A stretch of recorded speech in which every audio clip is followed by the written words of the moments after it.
We're back. Here we are.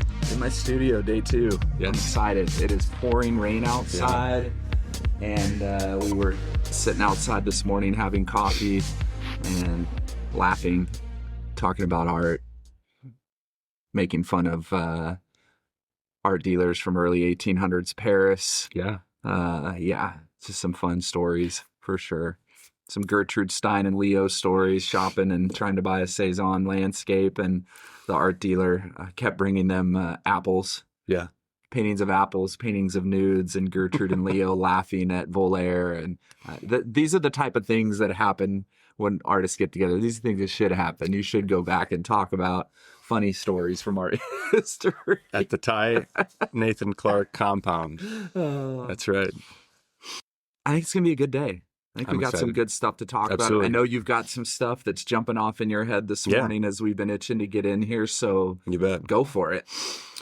So I think the first thing I wanted to get into today was, and this is just something that we had talked about when we were like, hey, let's do a couple of episodes in person since we're going to be, hanging out anyway, was just kind of taking the approach of what's been fresh for us. What are some aha moments or just sort of light bulb realizations of like, oh, this is what works for me. Yeah. And understanding that, what works for one of us may be transferable to others. Maybe. And if nothing else, just like all the stories that we read of other artists and that we talk about living in and past, there's value in really, I think, being a student of our own practice and of our own process. Yeah. Because at the end of the day, that's the only thing we really need to be experts on. Yeah. Yep. It's fun to be in your studio here to just kind of see even the little, nerdy things that only artists would even pick up on or recognize, but how you got your cart organized. And I was playing with a couple little sculpture models, and I didn't bring a wire cutter. I'm like, if I was Ty, where would I keep my wire cutters? And I went right to it. Sweet. Love it. Just channeled my inner TNC and was like, well, if I was Ty, where would Nice. But anyway, so yeah, just kind of, thinking about, what works for us and continuing to iterate and refine that over time, I think is super valuable. So one of the things that I think about a lot is just the value of making rules for myself. I'm a big fan of rules that I get to decide for me. Yeah. Uh-huh. Much less a fan of rules that are, imposed on me by anybody or anything else, really, which is, probably why being an artist makes a lot of sense. But I think the benefits of, governing ourselves, being aware of the things that lend themselves, and just in terms of our wiring, our internal DNA, our characteristics and character that work, and the things that we need to sort of work against. Yeah. The wild nature of the beast that sometimes needs to be reined in. So anyway, for me, one of the big aha moments that I had recently was just the benefits of, and the importance for me of getting to the next step sooner. And so I'll just kind of share how this applies in my practice, and I'm curious to hear your thoughts on it as well. But like what I learned is that I have a tendency to want to overwork certain areas, or I shouldn't even say overwork, but spend way more time than is necessary for something that may very well be, in my case, covered up, cut away, or blocked by another layer or element on top. Yeah. And so the rule that I've really been thinking about is get to the next step sooner. If I can get to the next step sooner. So rather than before, I would prioritize, I would just, and it wasn't bad, but I would spend way more time than necessary to get an element or get a component of a piece, much further along than it needed to be, because it hadn't yet met its partners in this particular work, right? And so instead of before, where I'd work something to 95%, which created problems for me, because then I would fall in love with certain moments. So you'd keep going. Yep. Yeah. That may or may not serve the piece as a whole. Right. And so I would create some unnecessary dilemmas for myself of like, oh, how do I retain that moment there when it didn't serve the composition overall Yeah. or what I was trying to say with that particular piece as it moves further along, you Right. know? So my new goal is, if I can just get something 2/3 of the way there, 70, maybe 80% of the way along, and then knowing that I always have the ability to, circle back once it comes together to the components and the areas and the moments that are going to shine, that are going to have a voice, in the finished work. That's really, really valuable for me. And so the value then is this for me, or are you going to say this out loud? For me. Okay, got it. I'm making notes on what you're saying in our shared notes. So we in got real time. little BTS for the kids. We're working out of a shared Google document, and I'm seeing what Ty's writing. I'm like, oh, is he telling me not to say this dirty word? Stop talking. Stop. I want to be like, hey, listen, we edit these. We can just cut stuff. Do you want me to read this while you're teleprompt? Are you teleprompting me? Oh, I feel like that's funny. I feel like I'm reading the news now. That's yeah. good.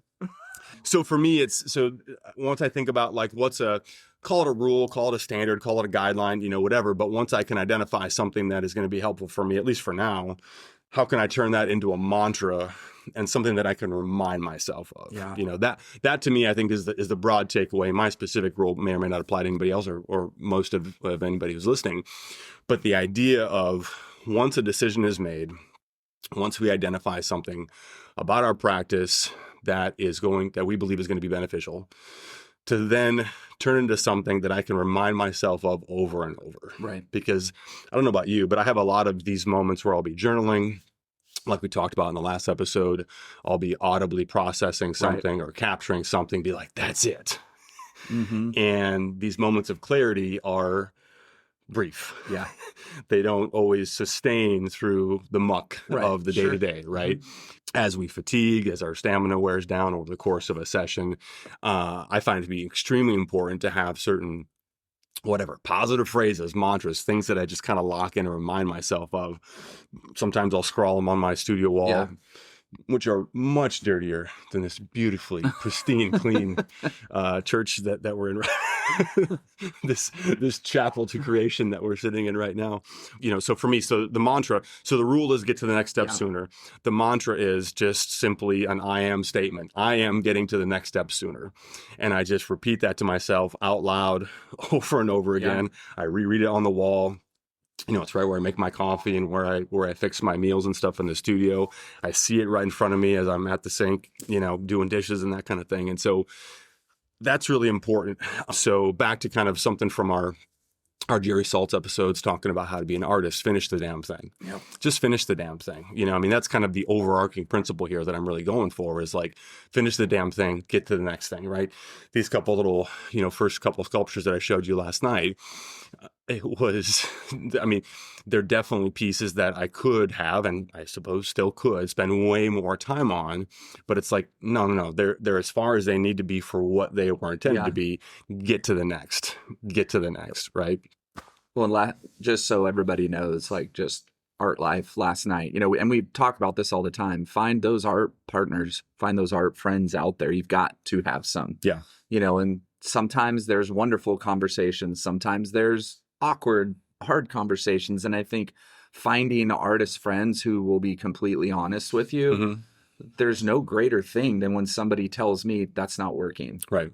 Or why are you going that way? And then you go, had no idea. Yeah. Or, yep, that is what I was doing. And so last night, Nathan and I are looking at his sculptures and we were having a really, deep, honest conversation on, what do you think? Are these working? What's happening? And I'm telling him my view, what I think. Hey, this is what I see right now.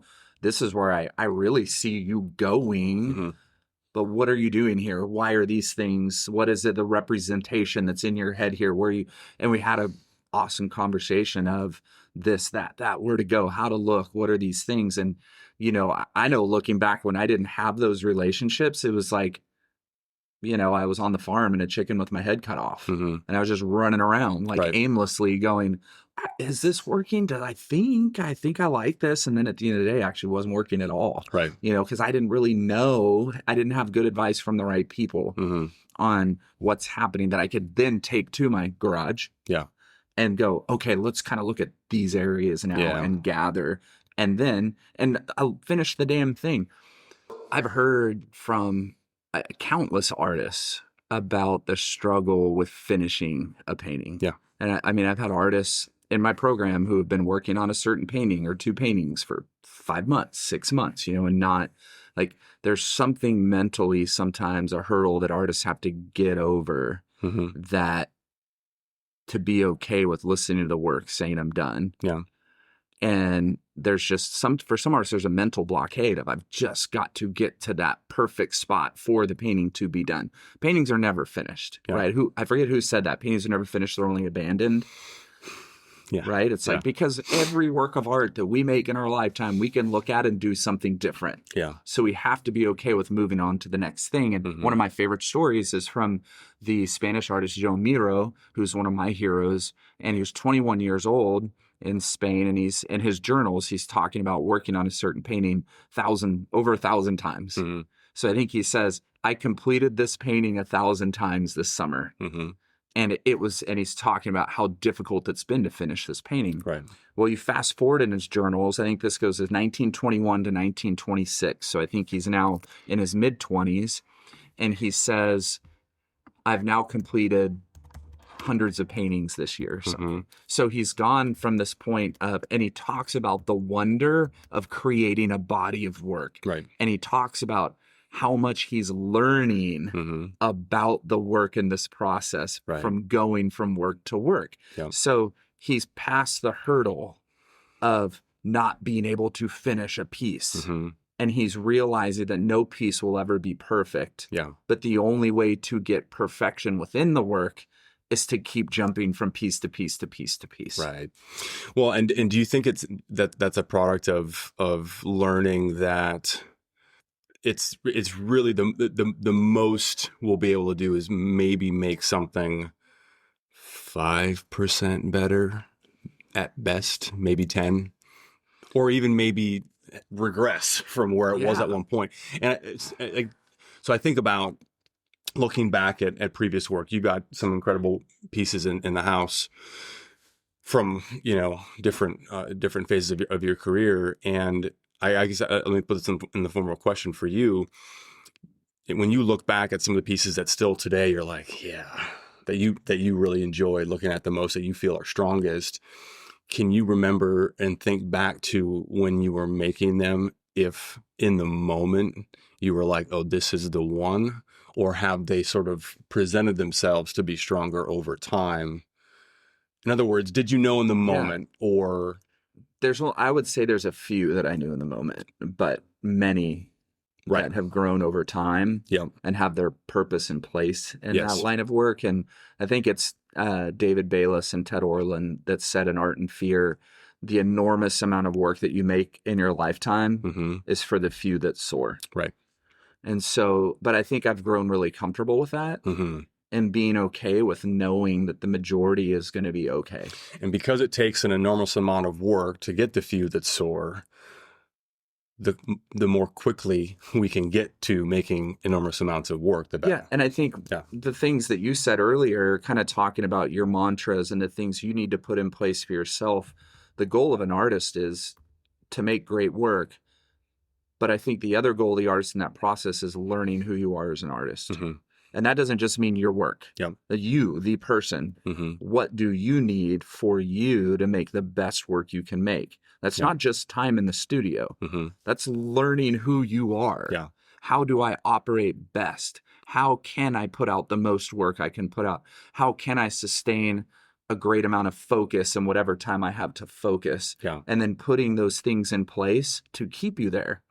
Because for any of us that have our routine or have our discipline set in the way that we do things, we know once we leave that, things are a mess. When we step out of that normal routine, we step out of those rules or mantras or things you have in place, however loose or however tight, once we're removed from that, it's a mess to get back into it. Sure. And I think that's part of the problem too for so many of as young artists in career youth is just bouncing in every now and then to do stuff kind of half-ass or not really focused or with too much frustration. It's hard to really create work and be okay with what you've made to move on to the next thing. So really finding out who you are is part of the process as well, and how you need to operate. Yeah. I think I wanted to circle back to something you said before around having other trusted friends whose critique and feedback, who's honest critique and feedback that you can, that you're able and willing to receive. I think that goes back to also identifying a trusted relationship where you know that like what you're going to be hearing is coming from a place of, support and also context. Somebody who's, knows enough about what you've been doing to be able to, give that feedback. And also, understanding when a good time is to ask for that. Yeah, because we're all scared when we ask. For sure. There's no way that no artist does not have 1 ounce of fear when they go to that trusted person and go, totally, hey, here's my new body of work. Tell me what you think. Yeah. Because you're hoping you're on the right track. Totally. Because if not, you're going back to the studio and going, well, shit, do I start all over again? Yeah. Or are they wrong? Right. There's even fear in that moment. Yeah. Are they wrong? I mean, there was a time when, this was a few years ago, I'm sure you remember this, when I had a solo show and I had a new body of work. I had those pieces with the folds, the sculptural paintings with other work. And I sent out what I call to my brain trust, trusted artists, trusted friends. And it was a PDF that had all the work in that body of work. And I asked everybody to let me know which pieces you feel are the strongest and which pieces you feel are the weakest. Right. So then I took that and I think I sent it to about 55 people. Old professors, mentors, artists from my program, other artist friends. And then I took a PDF and I put all the pieces on it and I hash marked all of them all the way through. And it helped me curate. Number one, because I was curating my own show. It helped me curate the work, but also gave me a really good sense of, is the new stuff working? Because I had very new ideas with old ideas. And it was really interesting to me that all the new ideas were the lowest of the selections from people. And all the older ones were the ones that everybody gravitated towards, which, as we know, Nick Cave says, new work is always most difficult for the existing audience. Because they're used to what they know. And one of my mentors, the Japanese-American artist Mako Fujimura, said, I like the folded pieces. They're very new, and I don't think they're fully developed yet. So your older work, fully developed and feels very strong because you know what you're doing. I'm not saying don't show the new ones, but if you do show them, make sure the older work is the most prominent in the space. Right. And the new ideas are in a place where people can see them, but they're not the focus. So it was really interesting to take all those things and then go back to the studio and look at it. But it was also really sucked. Because I was so fucking excited about the new pieces. Right. And there was one in there in particular that was my absolute favorite out of anything I did. And it ranked the lowest of any piece on there. So you've got all these competing feelings now that you go back into the studio with. Now what do you do? Right? Well, and that's a really important point is also knowing when to, listen and identify, okay, this is, stamped in stone versus, okay, this is a perspective, but it's not, it's your work. You're still the expert on your work, to your point about that feeling of vulnerability. I mean, as well as you and I know each other and as much as I trust you, I definitely had that feeling, last night with the photos and videos that I had you take a look at, of just like, all right, and that hope, like, oh, am I onto something? Mm-hmm. But just to be transparent, like there definitely is that moment. There's a reason why it made sense for us to do that last night versus right before we Right. like I had I got a chance to go back to my room and lick my wounds and tell myself it was going to be okay. You weren't that harsh and it wasn't that bad, and it was it was also very but that's the point, right? Yeah. Is not to always just get the high fives and the hey, you're doing great, keep You're on the right going, track, great work. right? Which is that's why I call Instagram the false narrative. 100%. Right. It's a myth. It's a false narrative that your work is on the right track, because you put up a piece and you get 1,000 likes. Yep. Then you put up another piece and you get 5. Mm-hmm. I mean, it's a false narrative. Right. It's a people who like art, Mm-hmm. but it is not the art world. Yeah. Unless the 5 galleries you're dreaming to get into all like the piece. Sure. Now you're okay, I'm on there. Mm-hmm. But for the most part, it's what people know. Yeah. And what they see regularly. So Yeah. so that's like that false narrative. So yeah. I've got a question for you. It's funny you bring up when you had sent that out, because as I was looking at some of those, I was remembering and I don't think I've seen at least all 5 of those in person. I was remembering when I was looking at them on the PDF and thinking about that. My question for you is, how do you weight, right? Like something coming from Mako obviously is you got to weight that heavier than someone from me whatever, you know what I'm saying? A mentor. So how do you weight the feedback? Do you, I guess let's start there. No, I definitely do, because I would go through and I'd go, okay, well, Nathan, V, Mm-hmm. Andre, who's in your program Mm-hmm. with you in Mm-hmm. Germany, Moxa had, Allison, had all these people that I trust, right, as Mm-hmm. well. And then I had some people that are deep in the art world, right? Yeah. Museum artists, mid-career, Mm-hmm. very successful known artists, right, with their feedback. So there is a separation of, wow, okay, Nathan loved these. Well, makes sense. I know why Nathan would like these 4 more than others. Sure. And I remember what everybody liked today out of those 50, whatever. There are pieces that you liked that not everybody else liked. Mm-hmm. There are pieces that V loved that nobody else liked. Right. But I know your taste. I know her. So I was kind of, okay, that makes sense that they would gravitate towards these. So then, I do have to kind of separate and go, okay, now I have this group of artists here who are lecturing on art, who are curating shows and seeing things. And I go, okay, well, I know why. I don't really know why. I don't have a read on their things like I do some of these others. So then that's when I go back and I put that work in the studio and I pull my chair out and I get my coffee and I have their notes printed off. Right. And I'm looking at all the hashtags that I have in people's names and circles, and I have notes everywhere. And I'm going, and I literally, so then after I did that, and I'd look at all the work and go, agree, disagree. Mm-hmm. I think whatever so-and-so said was only that way because of what they've been working with over the last year or two as a curator or whatever. Right. It's not something they like. Mm-hmm. So it's literally an opinionated, don't like that stuff. Yeah. More than, well, it's really raw. This is new. The ideas aren't really fully fleshed out. It was more like they just don't like it. So I was able to separate. But then there are ones that I just don't know. Mm-hmm. No idea. Yeah. But it forced me to sit with it again, look at it. Then I took my sheet and I curated the show around everything, including myself. Because there were pieces that people did not like that I still included in. I think I had 40 pieces and I needed 23 for the show or something.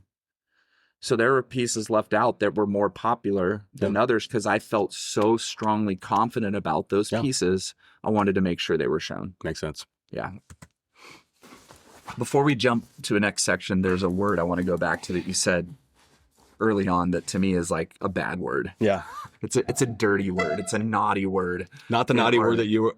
It's funny. So you beat me to the expletive in this episode. I do need to reference the fact that you threw me under the bus at dinner last night, and you said you made it seem as though I was the potty mouth half of this equation, and I said you beat me to it. At dinner with family and friends last night, I said that one of my nephew's friends is here with us hanging out, and we were talking about the show. I said, yeah, well, Nathan's got a really bad mouth. And he said, oh, so is it explicit? Does that hurt your any ads? Your monetization? Your monetization? Yeah. And I said, oh, no, we're not monetized. I said, and he's the one that always cusses. So anyways, false. So here you said a bad word before me today, and that's the word overwork. Overworking is an artist's worst nightmare. We all know that. We get to the point where we really kind of like the work. Yeah. And it's feeling good. And then for some reason, our head is like, well, you need to add more. Well, just do these things now. Yeah. And I think there is an artist persona like fight. Like, right, it's like the old cartoon with the angel and the devil on your shoulders, right? And I put it in the last edit 2 episodes ago. I made sure to put that in the YouTube video. But it's like there's almost like there's something arguing, oh, no, it's not enough. And I've had artists in my program where they've created something really incredible. It's very minimal. But for some reason in their head, they think, well, it can't really be a painting if I don't put a whole lot of stuff on there. Right. Or a gallery won't really want it if it just has 4 marks and a bit of red. And I say, well, were you confident in that piece at that moment? Absolutely. Well, then why in the world would you think that a gallery or somebody wouldn't accept it if you're fully confident in it? And then what happens? You start to add and you lose what you had. So you keep adding more to try to get back. Yeah. Keep adding, keep doing more and more. And so I think that's why, and we talk about this all the time, sitting and looking and listening. We probably say this in every other episode because it's that important. Yeah. Artists, it's that important to put a chair in the middle of wherever you are, in your house, in your studio, outside, and line the work up you're working on, finished, unfinished, and spend time looking at it and studying it, because there are going to be moments where the work is there. Yeah. And then you push it past and it's no longer there anymore. Right. So I hate that word. Because when I overwork something, I'm sick. Yeah. I'm literally sick inside. I've got some pieces in here that I was working on and I felt really good about it. And I thought, what about this new idea? Now, I don't think an overworked painting is a waste. No. But what I'm saying is spend time listening so that you cut that down. Right. And have more finished work over here, and you're moving on to the new idea in the next piece. And that really, to bring everything full circle, that really does come back to becoming an expert on your own work. Yes. Right? Yes, absolutely. Because that, I think, is what will allow us to be less susceptible to believing the lie that maybe just a little bit more will make it better. Yep. Yeah, I had a show years ago, and I was doing a lecture with a museum curator, and she was walking the show with me and asking a number of questions, and heady freaking questions, like big time curator questions, and some I could answer and some I couldn't, and that is what pushed me even more to be an expert of my own work. There were questions I should have been able to answer. Yep. There were some I was caught off guard and not ready to answer because I was like, how does she know that, about my work? And so I had that nervousness and I was fumbling, and I figured it's better just to not talk and say I don't have an answer, which I think is fine, because you don't want to just make something up, which people do a lot in the art world because it's easy to make stuff up. But I want to be so educated about my work that when I'm nervous and I get a question, I'm like, damn, really? I can answer it without being nervous and not fumbling. And so I spend all that time really looking at my work. And that's why going and looking at others' work is so important too, because it gives you an understanding about your own. Looking at work you like, looking at work you don't like, and really looking at it, asking questions, writing about it, and then going back to your student, looking at your work. Now you're even more informed. Yep. Because there's going to be a day and time, I hope for all of you, where you have that person that you look up on a pedestal that starts asking you questions about your work. You want to be so confident in what you know. Not just person, but people. People. You sent that PDF to 55. I did. So, but that's why it's important to take time and really look at your work. So you don't overwork it, but so that you're really educated about your work. Yep. And you can answer those hard questions. And then also understanding that at the end of the day, we are the preeminent expert on our own. We are the expert. You are the expert on your work. So as much as you believe in and trust the input, the feedback, the critiques that you're getting, when it's all said and done, you get to decide what to do with what you've received. Well, and you need to answer in confidence, because sometimes we get the question, well, what is this? Why is this? And you go, I just did it. Mm-hmm. There's no meaning behind that. That's just what I did. Yeah. But when you can answer that in confidence, Mm-hmm. it's a lot different than, well, I don't know, I just kind of did it. Mm-hmm. Right? When you start to echo a non-confidence in your work, that makes the curator become less confident Yeah. about looking at and talking about your work. Yeah. And that's not it's a word to say, that's not a like lofty, snobby thing Mm-hmm.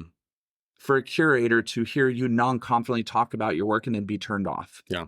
That's not this like upper echelon snobby, like, oh, this artist doesn't know what they're, no, it's your confidence is making them not confident. Right. Right. So even if you're saying, no, that's just what I did. I grabbed pink.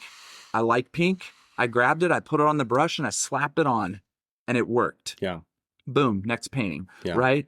And then other times it's, well, pink actually for me represents X. Mm-hmm. And my gestures are because of my heroes and working those two things together. And so there's differences in those things, but we want to be able to speak with confidence. Yeah. Because you are the expert. You need to sound like it. Yeah.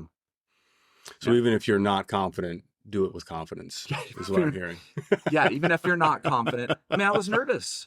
Be unconfident confidently. Yeah, I mean, and I was scared in that moment. I have somebody here that I'm like, wow, their resume, I want you to curate my shows someday type moment, right? So I'm a little non-confident in myself. In my first solo show with this person literally walking every painting with me in the room, I didn't know that was happening. Right. We were doing a lecture. She wanted to stop by and see the work. Hey, let's walk the room. What? Right? Mm-hmm. And then I'm getting every question in the world. Yeah. She knew my heroes by looking at my work. Sure. She called them out. You love Twombly. You love Tapas. You love, right? It was there. Mm-hmm. And I could confidently say, yes, I do. Major influence in these 4 pieces. Right. Yeah. And then, then she got into archival. Yeah. And then you're really gulping. Gulp, gulp, gulp. Yeah. So anyway, that's a story for another day. Okay, Nathan, life. We're all human beings. We all have these goals with our art, with our work, and sometimes life gets in the way. Mm-hmm. How we deal with life, our emotions, difficult situations, hard things that happen to us on the outside, we still have to be in the studio. How we deal with those things and those emotions can get in the way of our work or can feed into what we're creating. And I know that you lost a friend recently that has been really difficult for you. And I know you called me that day and we talked about it. It was a very emotional moment. And how have you learned? And I know we've talked about this a little bit in our trauma episode on Louise Bourgeois. Mm-hmm. So Nathan and I it's almost a 2-hour episode on Louise Bourgeois from, I think, last year, where we really kind of talk about healing and trauma from her perspective and then our lives. But this is recent. Like you're in a moment where you're experimenting and you're creating new ideas and new things based on where you're going with your work. And then it's like dead stop emotionally because work-wise, you've been on a high. You had solo show in Germany last year, first major solo show. You've got work changing, developing, and then all of a sudden, like, how do you deal with that? Yeah, I mean, it's something you said as you were setting that up. We still have to be in the studio. I think it's important to reframe that with we still get to be in the studio. We still get to be in the studio. because we have the tremendous gift of being engaged in something where we get to take whatever's happening and do something with it. Yeah. Yeah. So comparing my recent experience with what it would have been like in a more, traditional job, it would have been much more difficult to focus on whatever, bullshit task or meeting or whatever the thing, would have been, as opposed to, no, it's an opportunity to be able to take what we're experiencing on every part of the spectrum of human experience and actually take it into the work, So I think that I guess I'll share a bit of the backstory. So this is a friend from recovery. I'm active in the recovery community. I've been sober for a long time. I work with a lot of other people recovering from addiction, and this was somebody who I knew well, who I was working with, and he had almost 3 years of sobriety, and he relapsed and he overdosed, and his girlfriend found him in his bathtub, and so I was shocked. I did not see it coming. There's certainly people that, I know well in that space where I would be devastated to get that call, but wouldn't be shocked. This was one where I was absolutely blown away. I did not see it coming at all. And so just working through those feelings and that experience of grief and loss, and then also figuring out what do I do with this, I think is probably how I would answer that question. Like, I think that there is utility to everything that we're experiencing. And I go back to, this is where having a deep well of information, of books, of peers, of friends, of information, and I'm going to take that a step further and call it wisdom, to really go back to, Absolutely. to anchor us into, what's true and what is to be done with what's in front of us. We talk about this, and it's funny. I wanted to talk about this book anyway. I didn't bring it with me. Of course, you've got it. And I literally, the excerpt that I wanted to read from it today, I turned right to that page. Nice. Like, it literally open, and you've got a number of, for those of you watching, look at Ty's. I mean, this is something. I mean, look at this color coding. I mean, this is somebody who's intentionally going through a book. And do these colors mean anything? Yeah, it's just hoping that Nick Cave is watching and he's thinking that I'm like studying every word that he says. And we should clarify, we're talking about Nick Cave, the musician, not the sculptor.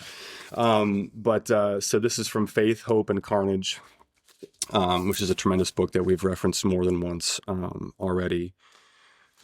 So he writes, all my songs are written from a place of spiritual yearning because that is the place that I permanently inhabit. To me personally, this place feels charged, creative, and full of potential. And so this is somebody who's lost 2 sons, tragically young. I think both. One was, I think, in his teens, and one was maybe in his early 20s, I want to say. Yeah. And so this is somebody who's dealt with grief at about the deepest level. I mean, I don't think there's anything, worse than losing a child. And having watched my my parents go through that, I can, just from an observation, close up perspective, I can attest to that. He goes on to write, perhaps grief can be seen as an exalted state where the person who is grieving is the closest they will ever be to the fundamental essence of things. Because in grief, you become deeply acquainted with the idea of human mortality. You go to a very dark place and experience the extremities of your own pain. You are taken to the limits of suffering. As far as I can see, there is a transformative aspect to this place of suffering. We are essentially altered or remade by it. Now, this process is terrifying, but in time, you return to the world with some kind of knowledge that has something to do with our vulnerability as participants in this human drama. Everything seems so fragile and precious and heightened, and the world and the people in it seem so endangered and yet so beautiful. And so I spent time with this book. I reflected on it journal on it, like trying to take what I'm feeling, take what I'm experiencing and take it into the work, you know? And so to me, it comes back to this idea of, you know, to his point about that heightened sense of mortality. I think a lot about what if this was the last thing I ever made, Yeah. you know, and how I really want to treat every day in the studio, everything I'm working on, as though I'm going to have 80 more years to make work. Yeah. And as though this could be my last day in the studio. To keep one foot planted in both of those spaces, I think is very healthy, you know, for me. And so in a phase, in a period where I am, you know, doing things that are completely new, I try to channel that into a place of sort of, I guess, fearlessness of, hey, what if today is my day? What if tomorrow's, you know, my day? What would I want to have at least made or tried to, you know, put out into the world or leave behind for whoever might find it, you know? I think that's really, really important. So just that mindset of like, we don't have to go back in the studio. We don't have to keep working. We get to keep working. So whatever we're experiencing, taking that into the work and trying to channel it in a useful way. We get to be in a place, we get to do something where we actually can use whatever's around us, whatever we're experiencing, and not just be dependent on, oh, I'm feeling good, it's 72 degrees outside, you know, everyone in my world has been nice to me so far today, traffic was smooth, I slept great last night, everything. No, we can't. Our work can't be conditional. Our work can't be based on things, you know, being right and being perfect. And furthermore, I think using what's in front of us to whatever good purpose we can is really, really important. Well, I think, what you said there about the work can't be conditional. The process cannot be conditional. Like that's, if you want your work to be strong and to possibly stand for a long time, you can't put conditions around when and how you work. Yeah. You have to find a way to be disciplined with getting to work in the face of anything. Because shit happens. Yeah. This is, like Nick Cave just said, we're all playing a part in this drama called humanity. Right. Every one of us. Yep. At different levels, with different possibilities, with different things happening to us or not happening to us. So we have to be unconditional in our work. Yeah. In the face of anything. And I think the mindset of you switching, me saying we have to get in the studio, that we get to be in the studio, that we get to make art. I think that's a fabulous mindset to always remember in the face of any adversity or any rejection or anything that may be coming. Gosh, well, I'm glad I get to go make work today. Because I know myself, I don't know how I could handle anything very difficult if I wasn't an artist. Right.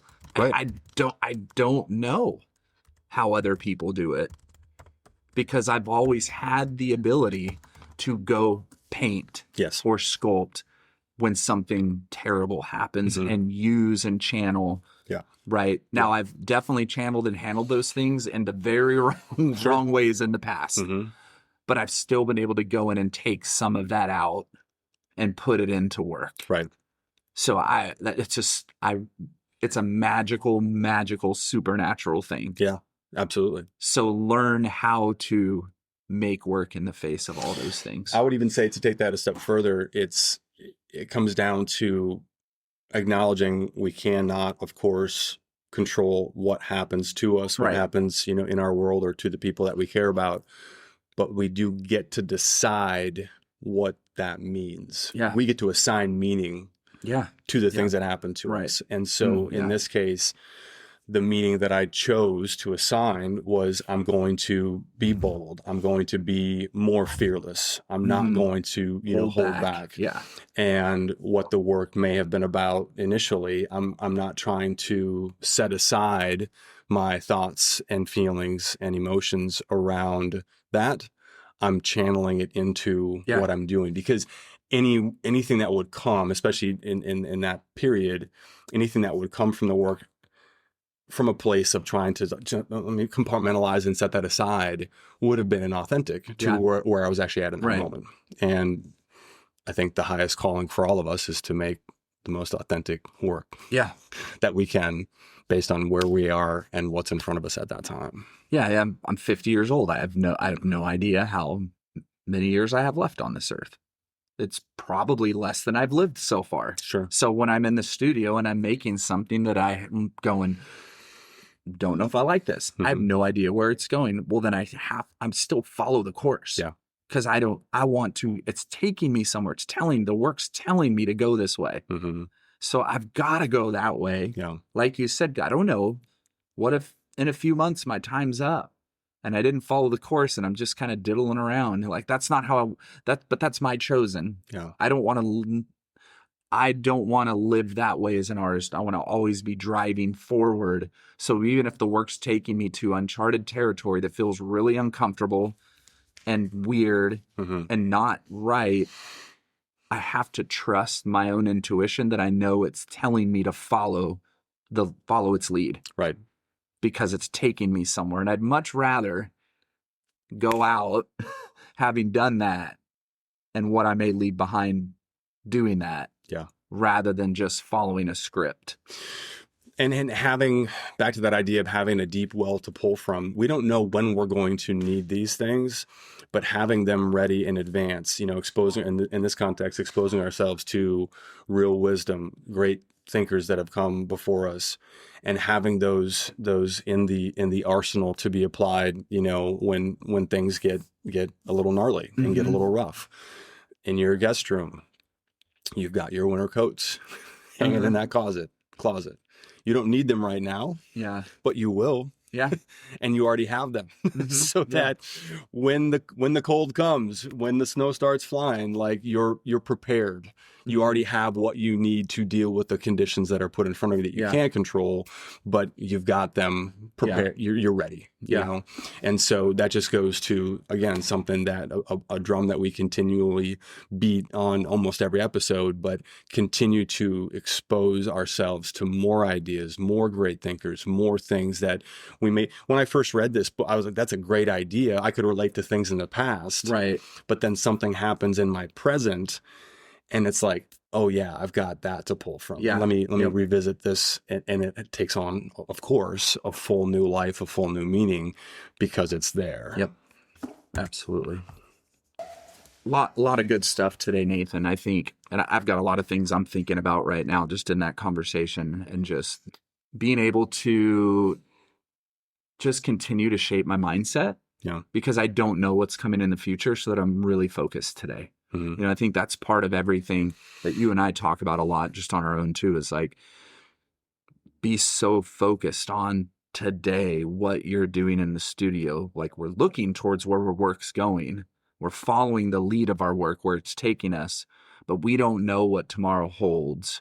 And so focusing on today. And I know for you and I both, that means our artwork, but also means our family life. It also means those things like giving attention to and love and nurturing our work, but also our relationships and our family life and those things too. And I just think that's great for all of you, just to have in your head, like, what are you doing today with your work? Yeah. How much are you learning? How much you're willing to listen and spend time really cultivating your relationship with you as an artist and with your work. Figure those things out. Sit down. I do a practice with all the artists in my mentorship program, and I have them write their own personal statement to themselves early on in the program. Yeah. It's not an artist statement for your website. It's a personal statement for you. Why are you making your art? What is the purpose of yourself making your art? And what is your big dream for yourself? Yeah. It's that personal mantra. What am I doing here? What are you doing? What am I about? Yeah. But right. So that's something I just encourage you all to do as we close, to like, do that. Have you really had that conversation with yourself? Have that conversation with yourself and then hold yourself to it. Yeah. Shoot for the stars. But don't wait to keep making work. Yeah. These are exercises that evolve and change over time. And so understand that this is not something that you have to have dialed in and No. perfect before. These are concurrent It's going to change as you change. activities. Yeah. Absolutely. Yep. You know, so doing and taking these ideas into the work and then listening. I've learned way more from the work Yeah. than I have from what I sat down to. Both are important. Right. You know, but feeling, and I've fallen that trap at times. Okay, I've got to have this whole body of work. I've got to have everything dialed before it's like, no. No. We just have to have a starting point. Yep. And then doing both of those things side by side will definitely support and enhance one another as you go. Yeah. I think Miro said we need to explore all of the dancing sparks of our souls. Mm. And that was in that moment when he started making all the work. Right. He's exploring all of the dancing sparks of his soul, Mm. not just the one, all of them. So go do that. Feels like a good place to stop. Yeah. Thanks for listening, everybody. We hope you enjoy the episode. If you have any questions, shoot us questions. We'd love to answer. We need to do a Q&A episode at some point coming up. So Absolutely. if you have any questions that you're curious about us as artists or about the art world or anything, we'd love to find answers for you if we don't know them, which we only know a little bit, but we will ask and we will try to get answers from others. Make up answers confidently. Or we will confidently answer them.